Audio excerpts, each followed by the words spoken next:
Sinds de geboorte in 1972 is het misschien wel een van de meest besproken gebouwen van Zeeuws-Vlaanderen.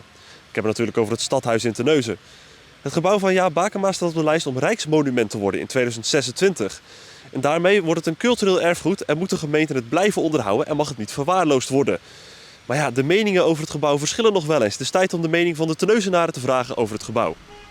Nou, een lelijk beton ding. Maar toch wordt het misschien een Rijksmonument. Dat zou kunnen. Ik bedoel, sommige mensen vinden het wel mooi en sommige mensen niet natuurlijk. Nee. Dan blijf je altijd houden. Ja, ik vind het eerst en vooral een heel mooi stadhuis, dus het is een monument waard. Ja, de meningen zijn er altijd een beetje over verdeeld, hè? Ja, dat zal wel. Ja, iedereen zijn mening is anders natuurlijk, hè. Ja, ik heb er eerlijk gezegd dubbele gedachten bij. Een ene gedachte vind ik het een oerlelijk gebouw. Dus dan denk je van, ja, hoe kan je zo'n gebouw opnemen als monument?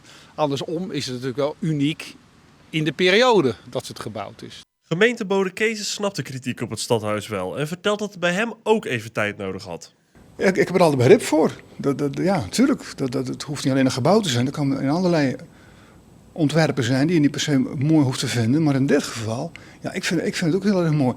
Nu, ik hier zo lang ben, ik ben in de 25 jaar en ik kan het bijzonder waarderen, absoluut. Maar toen ik hier kwam ik van die kant uit, kwam ik hier aanlopen en dan kwam ik hier om te solliciteren weer nog wel. Ik dacht, nou, dat is nog wat, hè?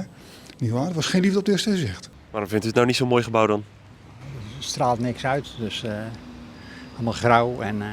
Snapt u de betekenis erachter wel? Dat een soort bunker of een soort schip richting de Schelde? Ja, maar dan moet je wel aan de zee zitten en niet aan deze kant. Dus, want dat is heel moeilijk om dat dan te vinden. Ja, die architectuur zie je natuurlijk niet veel hier in de omgeving, dus dat begrijp ik op zich wel. Dus gemengde gevoelens.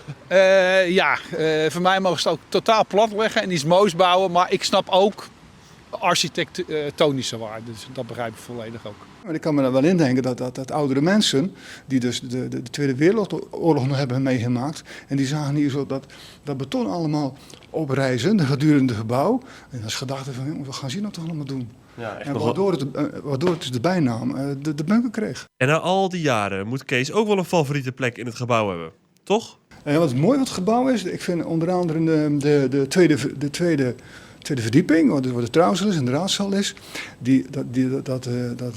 dat trappenhuis, daar heb je echt een connectie tussen de eerste verdieping, de tweede verdieping waar je dan zelf bent, en de derde verdieping. Dat is heel erg licht, de open ruimte. En dan kun je daar echt het beste waarnemen.